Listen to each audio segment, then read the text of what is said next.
그때의 분봉왕 헤롯이 예수의 소문을 듣고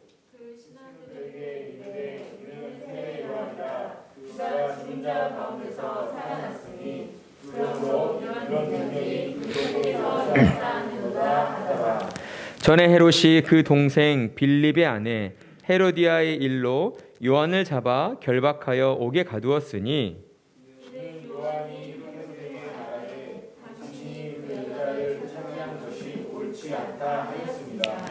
헤롯이 요한을 죽이려 하되 무리가 그를 선지자로 여김으로 그들을 두려워하더니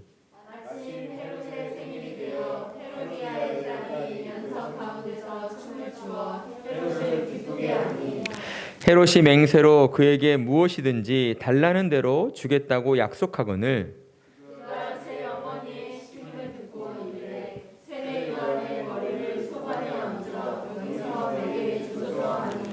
왕이 근심하나 자기가 맹세한 것과 그 함께 앉은 사람들 때문에 주라 명하고 그 머리를 소반에 얹어서 그 소녀에게 주니 그가 자기 어머니에게로 가져가니라. 요한의 제자들이 와서 시체를 가져다가 장사하고 가서 예수께 아뢰니라. 아멘. 우리는 마태복음 13장 53절에서 58절 그 말씀을 통해서 예수님이 고향에서 배척당하신 사건을 함께 들어보았었습니다.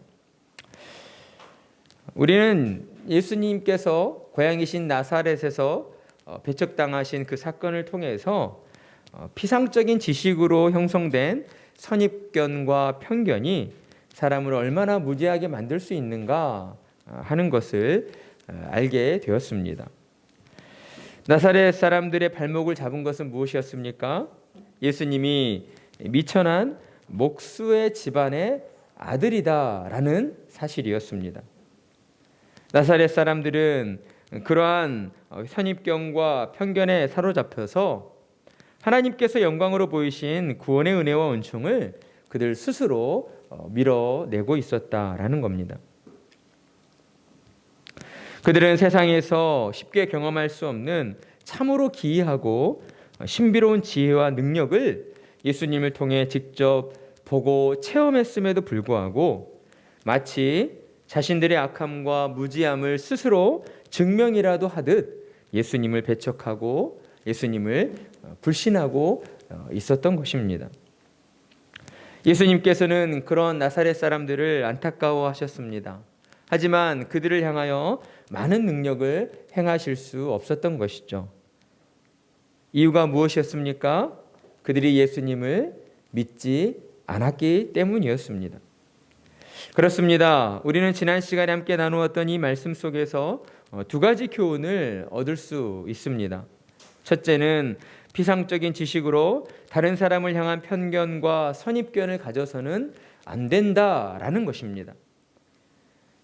그러니까 그 사람에 대하여 정확하게 모든 것을 알고 있지 않음에도 불구하고 수박 거달기식으로 알고 있는 그러한 지식을 가지고 누군가를 향하여서 편견을 가지고 선입견을 가져서는 안 된다라는 것입니다. 죄로 부패한 사람의 마음은 언제나 다른 사람을 향하여 비난과 정죄의 화살을 겨냥하고 있습니다. 우리나라 속담에 사촌이 땅을 사면 배가 아프다는 말이 있듯이 죄로 부패한 사람의 마음은 언제나 시기와 질투의 대상을 찾고 있는 것입니다. 그리고 그 대상으로는 가족이나 형제를 예외로 두지 않는다라는 것이죠. 시기와 질투의 마음은 진리를 알고 있지만 그 진리를 진리로 인정하지 못하도록 우리의 마음을 왜곡시켜 버립니다. 그리고 우리 마음 가운데에 편견과 선입견을 심어주는 것이죠. 그리고 이러한 왜곡된 마음을 합리화시키기 위하여 우리가 알고 있는 그 피상적인 지식과 경험을 내세우게 되는 것입니다. 따라서 피상적인 지식으로 인한 편견과 선입견은 결국 시기와 질투로 인해 왜곡된 우리의 마음으로부터 시작된 것이라는 것을 우리는 알 수 있습니다. 여기에 신자도 위험에 빠질 수 있다라는 것이죠. 신자 안에도 여전히 죄된 본성이 남아있기 때문입니다. 그러나 그와 동시에 신자에게는 죄된 본성을 이길 수 있는 그 능력 또한 우리에게 주어져 있습니다. 그 능력은 무엇입니까? 예수 그리스도를 구주로 믿는 믿음의 능력입니다. 그러니 때로 우리가 사는 동안 내가 가지지 못한 것을 가지고 있고 누리고 있는 그 누군가로 인하여 우리 안에 시기와 질투심이 올라오게 된다면 우리는 그 순간 예수님을 찾아 우리 마음의 시기와 질투를 제거해 주시라고 예수님께 도움을 구해야 하는 것입니다. 그리고 그러한 일들이 우리의 삶에서 반복되지 않기 위해서 우리는 매일 하나님을 아는 지식으로 충만하기를 하나님께 간구해야 합니다. 왜입니까? 하나님을 아는 지식으로 우리가 충만해질 때에 우리의 마음은 부족함이 없는 완전한 만족으로 채워지게 되기 때문입니다. 그리고 두 번째 우리가 얻을 수 있었던 교훈은 무엇입니까? 하나님은 오직 믿음을 통해 역사하시는 분이시다라는 것이었습니다. 우리는 모두 하나님의 자녀로 부름받은 사람들입니다. 그리고 우리에게는 하나님이 주신 사명이 주어져 있습니다. 여러분, 그 사명은 무엇입니까? 복음을 전하며 살아야 한다. 복음 전도자로 살아야 한다라는 것입니다. 그런데 효과적인 복음 전도를 위해서 우리에겐 반드시 공급되어져야 할 것이 있습니다. 그것은 바로 하나님의 능력입니다. 성령 충만함에 하나님의 능력이 임할 때에만 우리는 복음 전도자로서의 사명을 효과적으로 온전히 감당할 수 있게 되는 것입니다. 하나님의 능력이 임할 때에 하나님의 말씀을 온전히 깨닫게 되고 그 깨달음을 통하여서 우리의 내면이, 우리의 속사람이 점점 주님을 닮은 모습으로 변화되어져 가는 것입니다. 그리고 마침내 이 땅을 사는 가운데에서도 하나님의 뜻에 순종하는 그러한 온전한 믿음의 사람으로 우리가 성장해 가게 되는 것이죠. 그렇다면 하나님의 능력이 우리 가운데 임하도록 만들어주는 그 키가 되는 것은 무엇입니까? 바로 믿음인 것이죠. 이 믿음을 통해서만 하나님의 능력이 우리 안에 임하게 되는 것입니다.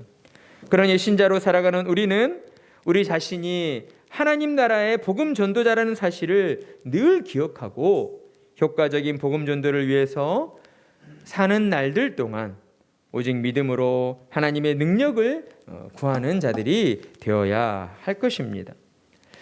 이와 관련하여 예수님께서도 너희에게 믿음이 겨자씨 한 알만큼만 있어도 이 산에 명령하여 여기서 저기로 옮길 수 있다라고 말씀을 하셨습니다. 그만큼 믿음이 중요하다라는 것이죠. 오직 믿음으로 하나님의 능력을 구하며 우리에게 맡겨주신 복음 전도자의 사명을 온전히 감당해 나가시는 세우는 교회 모든 성도님들이 되시기를 간절한 마음으로 축복합니다. 아멘. 그리고 이어지는 오늘 본문의 말씀은 이제 예수님에 대한 소문이 갈릴리 전역으로 퍼져나가서 당시 갈릴리 지역을 다스리고 있던 분봉왕 헤롯에게까지 전해지게 된 그 사건을 우리에게 보여주고 있습니다. 오늘 본문에 등장하는 헤롯의 가문은 순수한 유대인 혈통이 아니었습니다. 그러나 그들은 로마의 세력을 힘입어서 로마에 끝까지 대항하였던 순수한 유대인 혈통인 마카비 가문 대신에 이스라엘을 다스리는 통치권을 로마로부터 얻게 되었던 것이죠. 그러다 보니 어때요? 헤롯 가문을 향한 유대인들의 반발이 거셀 수밖에 없었습니다. 정통 유대인이 아닌 사람이 이스라엘을 다스리고 있다는 것에 대한 그러한 시비가 끊이질 않았다라는 것이죠. 그러한 어려움 속에서 초대 헤롯 대왕이 죽고 난 이후에 이제 세 아들들이 이스라엘을 나누어서 다스리게 됩니다. 오늘 본문에 등장하는 헤롯은 이스라엘의 지역 가운데에 갈릴리 지역만을 다스리는 분봉왕, 그러니까 이스라엘 전 지역을 나누어서 다스리는 이제 분봉왕 제도가 세워지게 되었는데, 갈릴리 지역을 다스리는 분봉왕 헤롯 안디바였다라는 겁니다. 오늘 우리가 본문을 읽어서 아시겠지만 헤롯 안디바는 어떻습니까? 어떤 사람입니까? 조금 특이한 사람이다 라는 것을 우리가 생각할 수 있습니다. 그는 말과 행동이 일치하지 않는 그런 모순을 가지고 있는 사람이었다라는 것이죠. 우리는 오늘 성경이 증언하고 있는 이러한 헤롯의 모습을 통해서 먼저 우리 자신을 돌아보고 우리의 신앙을 점검해 보는 그러한 시간을 갖도록 하겠습니다. 어느 날 헤롯은 예수님에 대한 소문을 듣게 되었습니다. 그러나 예수님에 대한 소문은 헤롯을 그리 유쾌하게 만들지 못하였죠. 왜냐하면 예수님에 대한 그 소문이 기억하고 싶지 않은 한 사건을 떠올리도록 만들었기 때문입니다. 헤롯이 들은 예수님에 대한 소문은 무엇이었습니까?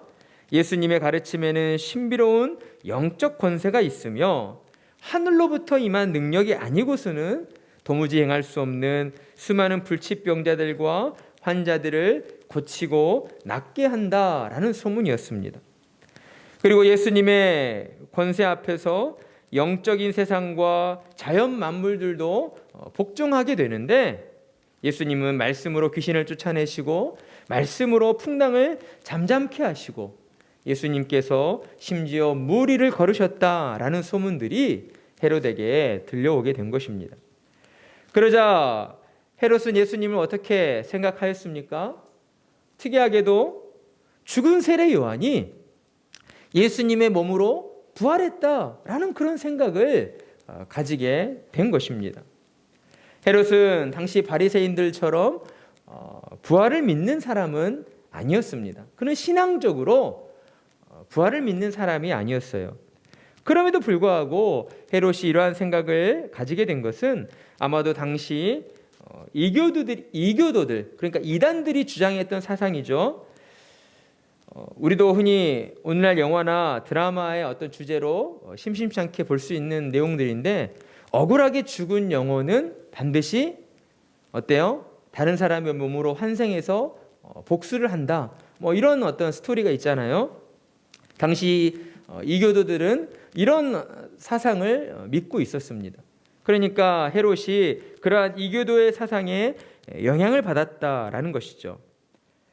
그래서 헤롯은 자신으로 인하여 억울하게 죽임을 당한 세례 요한이 자신에게 복수하기 위하여 예수님의 모습으로 부활하였다라고 생각을 했던 것입니다. 그리고 이제 3절부터는 헤롯이 세례 요한을 죽이게 된 그 이유에 대하여 우리에게 들려주기 시작합니다. 헤롯은 과거에 어떤 잘못을 저질렀습니까? 동생인 빌립의 아내 헤로디아를 자신의 아내로 차지하는 그러한 부도덕한 잘못을 저질렀습니다. 성경이 우리에게 자세하게 이 동생이라고 하는 빌립이 친동생인지 아니면 또 어떤 다른 아버지의 또 다른 그런 자녀인지는 우리가 알 수 없지만, 어찌되었든 성경은 헤롯이 성경이 금하고 있는 그러한 율법을 명백히 어겼다라고 우리에게 말씀하고 있는 것이죠.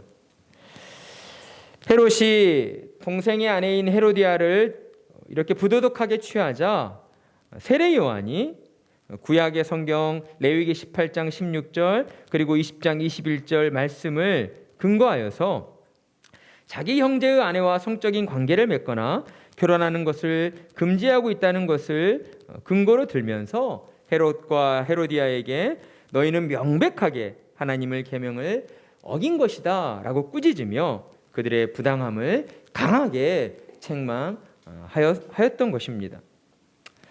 우리는 이와 관련해서도 예수님께서는 마태복음 19장 3절에서 이혼과 간음을 죄라고 명백하게 말씀하신 것을 기억할 필요가 있습니다.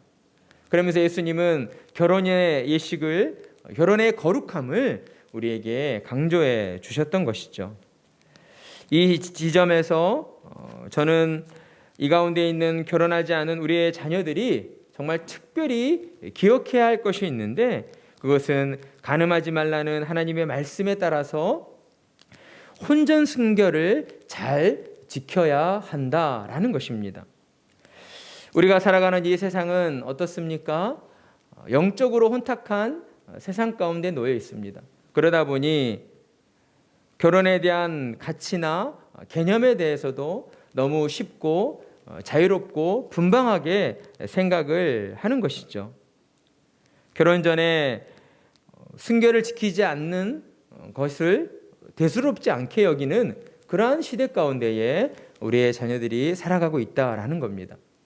그러니 하나님을 믿고 따르는 신앙을 가진 자녀들은 반드시 간음을 죄로 규정하시는 하나님의 말씀을 기억하고 결혼 예식이 이루어지기 전까지 순결을 지켜나가는 그러한 믿음의 자녀들로 살아가야 할 것입니다.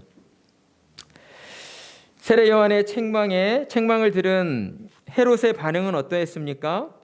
헤롯은 왕을 책망하는 세례 요한을 어때요? 괘씸히 여기고 그냥 내버려 둘 수가 없었습니다.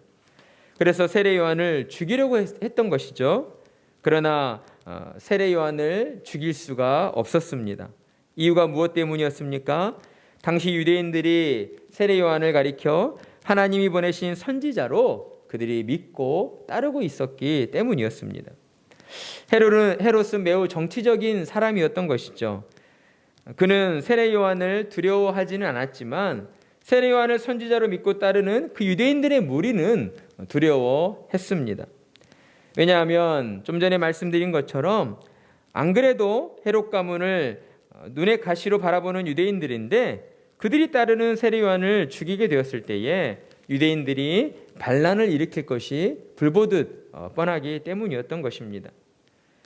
그러나 헤롯에게는 또한 당장 세례 요한을 죽이지 못하는 조금 의아한 또 다른 이유가 있었습니다.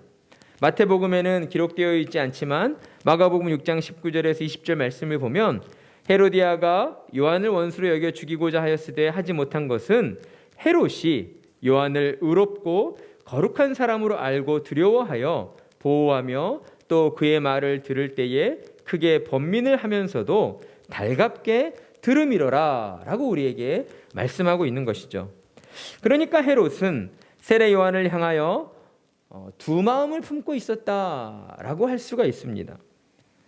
하나는 왕의 권위를 무시하고 사람들 앞에서 자신을 부도덕한 사람으로 책망한 세례 요한을 죽여야겠다라는 마음과 또 하나는 세례 요한의 그 책망 앞에서 양심적으로 자신의 잘못으로 인하여 양심의 찔림을 받고 괴로워하고 있는 그 마음이었다라는 겁니다. 그러나 어떻습니까? 헤롯은 어떠한 결정을 내리게 되었습니까?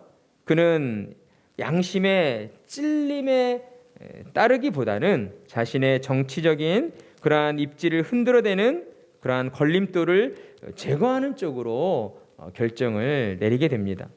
그래서 헤롯은 세례 요한을 당장 죽이지 않고 감옥에 가두게 되는 것이죠. 그러나 오늘의 말씀을 보면 세례 요한의 책망을 듣고 헤롯보다 더 분노하고 있는 한 사람이 등장합니다. 그가 누구입니까? 바로 헤롯의 아내인 헤로디아였습니다. 헤로디아는 정말 세례 요한을 눈의 가시로 여겼습니다.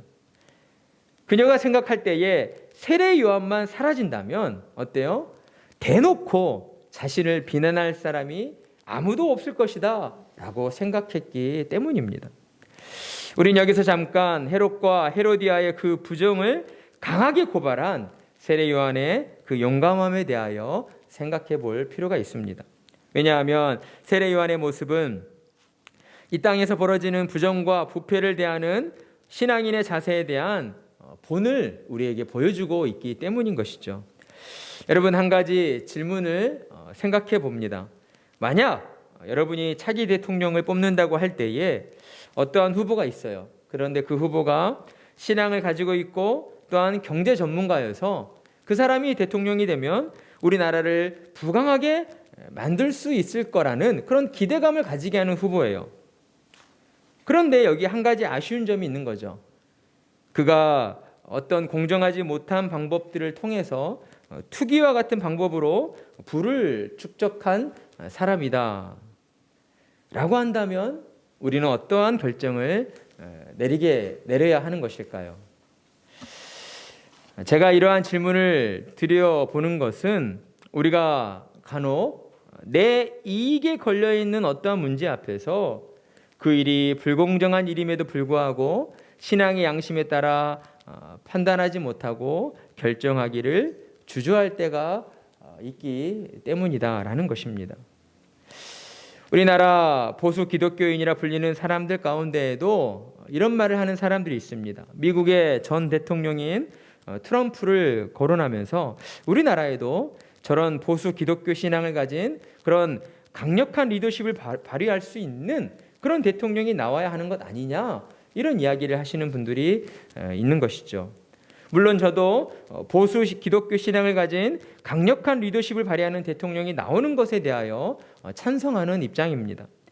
그러나 저의 찬성에는 한 가지 조건이 붙어 있는 것이죠. 그것은 그가 진정 하나님 앞에서 신앙에 반하는 부끄러운 잘못을 저지른 사람이 아니었으면 한다라는 것입니다. 우리는 때로 살면서 신앙의 무게를 세상의 권력과 부와 저울질하려 할 때가 있습니다.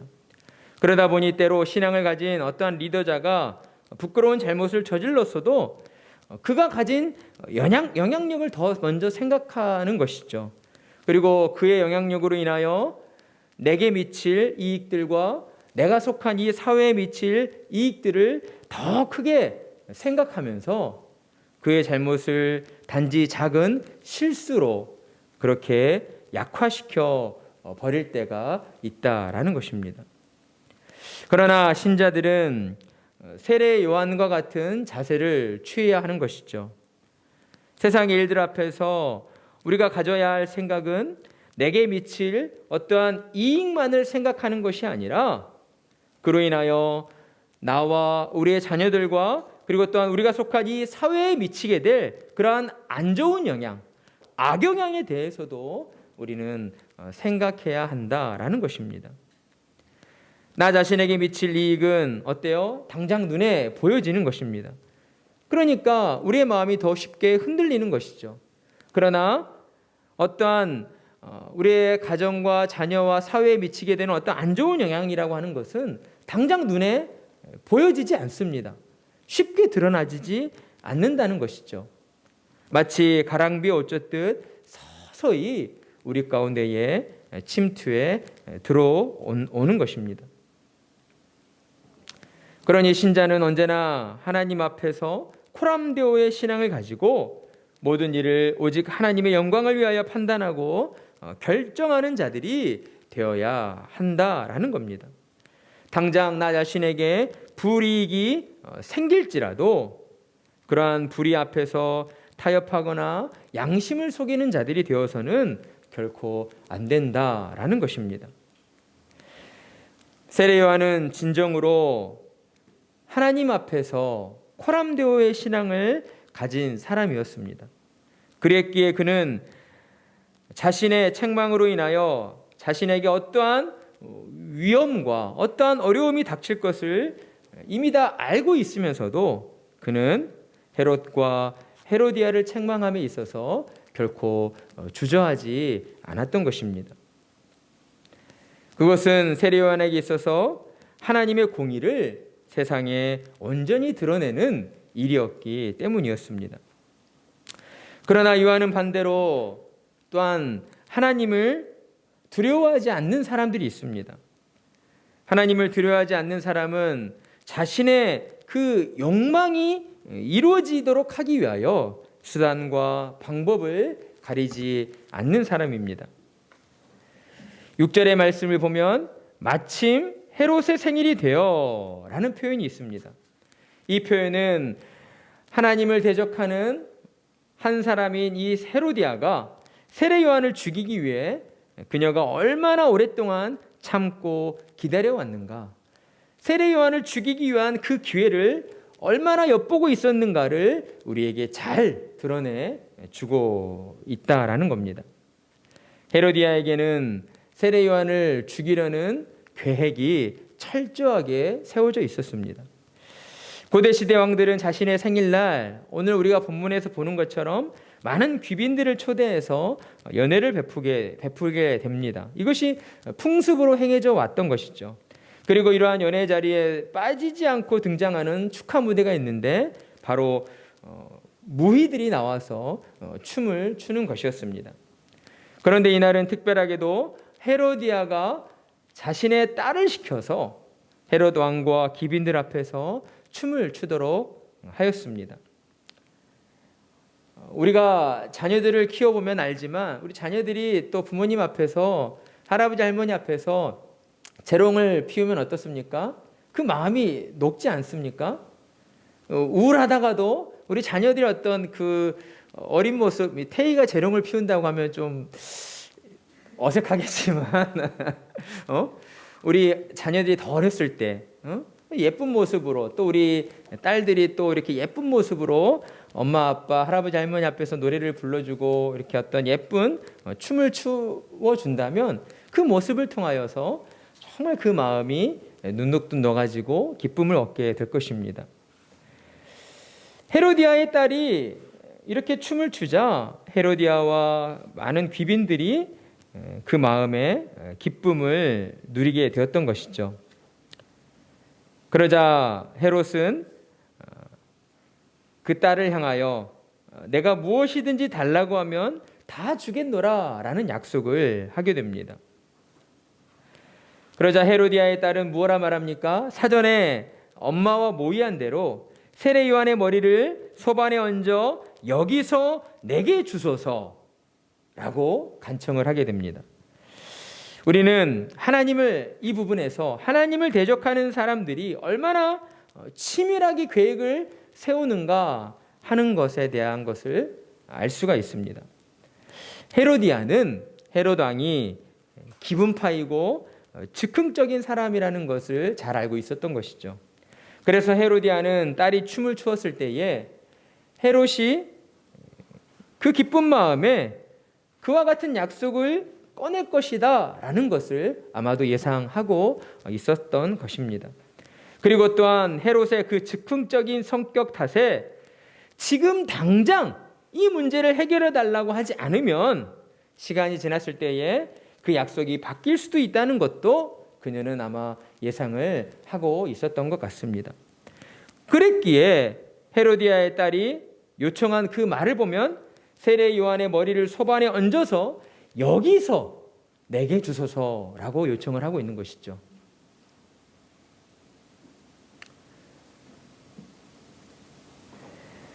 그래서 헤로디아는 귀빈들 앞에서 자신을 과신하려 하는 그 헤롯이 자신의 약속을 어기지 못하도록 지금 당장 세례 요한의 목을 잘라 소반에 얹어달라라고 요청을 했던 것입니다. 그러자 헤롯의 마음은 근심에 빠지게 됩니다. 그 이유는 우리가 좀 전에 살펴본 대로 세례 요한을 따르는 유대인들이 반란을 일으킬까 두려워하고 있었고 또한 세례 요한의 말에 따라서 자신의 양심이 찔림을 받고 있었기 때문이었습니다. 그러나 지금 헤롯에게 있어서 가장 중요한 국면은 그것들이 아니라 지금 연회에 참석한 그 많은 귀빈들, 고관들로부터 자신을 더 드러내고 과시하고 또한 그들로부터 환심을 사는 것이었습니다. 그래서 그는 참으로 말도 안 되는 이유이지만 그 딸의 요청에 따라서 세례 요한을 죽여라는 그러한 명령을 내리게 되는 것이죠. 그리고 오늘 본문 마지막 12절의 말씀은 요한의 제자들이 요한의 시체를 가져다 장사하고 이를 예수님께 아뢰었다라는 것으로 끝을 맺고 있습니다. 오늘 우리는 마태복음 14장 1절에서 12절을 통하여서 헤롯이 예수님에 대한 소문을 듣고 과거 자신이 세례 요한을 죽이게 된 그 이유에 대한 설명을 함께 들어보았습니다. 그러나 오늘 본문의 말씀은 세례 요한의 그 죽음의 이유에 초점이 맞춰져 있지 않다는 것이죠. 도리어 예수님의 소문을 들은 헤롯의 행동에 초점이 맞춰져 있다라고 할 수 있습니다. 성경은 헤롯의 경우를 통하여서 우리에게 무언가를 교훈하고 싶었다라는 것이죠. 따라서 우리는 예수님의 소문을 듣고 반응한 그 헤롯의 모습을 통하여 세 가지 교훈을 얻을 수 있게 됩니다. 첫째는 예수님의 소문을 들은 자는 반드시 예수님을 찾아가야 한다라는 것입니다. 헤롯은 예수님에 대한 소문을 듣고 세례 요한을 떠올리며 양심의 가책을 느꼈습니다. 그리고 두려워했습니다. 이것으로 볼 때 우리는 그가 예수님에 대한 소문만으로도 예수님이 행하신 그 모든 일들이 얼마나 거룩하고 또 얼마나 하나님의 영광이 드러나는 일이었는가 하는 것을 우리가 짐작해 알 수가 있는 것입니다. 그러나 헤롯은 자신의 마음 가운데에 예수님의 그 영광이 느껴졌음에도 불구하고 직접 예수님을 찾아가지는 않았다라는 것이죠. 그가 갈릴리 지역을 다스리는 분봉왕이어서 바쁘다는 이유를 댈 수도 있겠지만 사실 그는 분봉왕이기 때문에 언제든 마음만 먹으면 예수님을 찾아가 만날 수 있는 사람이었습니다. 그러나 그는 결코 예수님을 찾아가 만나야겠다라는 생각을 갖지 않았던 것이죠. 그 이유는 그만큼 그가 영적으로 게으르고 둔감한 사람이었기 때문입니다. 우리는 한 가지 생각을 해봅니다. 여기서 만약 그가 예수님을 찾아갔다면 과연 그는 어떻게 되었을까 하는 것입니다. 만약 헤롯이 예수님을 직접 찾아갔다면 아마도 그는 예수님으로부터 세례 요한을 죽인 그 모든 죄책감으로부터 해방되어지는 진정한 자유와 진정한 구원을 아마 맛보게 되었을 것입니다. 그렇습니다. 예수님의 소문을 들은 자는 반드시 예수님을 찾아가야 하는 것입니다. 왜냐하면 우리의 인생의 모든 문제들의 그 해결이 바로 예수님에게 있기 때문이다라는 것이죠. 이처럼 예수님을 찾아가야 하는 일들은 오늘날 우리에게도 반드시 필요한 일이다라고 할 수 있습니다. 오늘날 우리가 하나님을 믿는 그 신앙 때문에 핍박을 당하는 그러한 환경 가운데 살고 있지는 않지만 우리는 그보다 더 거대한 힘을 가진 포스트 모더니즘이라는 그러한 문화의 영향력 앞에서 신자의 정체성을 잃어버린 채 세상의 가치관에 이리저리 휩쓸리며 살아가는 그러한 일들이 너무나 많이 벌어지고 있기 때문입니다. 따라서 하나님의 은혜로 신자로 부름을 받은 우리는 매 순간 예수님을 찾아가는 자들이 되어야 하는 것입니다. 그리고 우리에게 주시는 두 번째 교훈은 무엇입니까?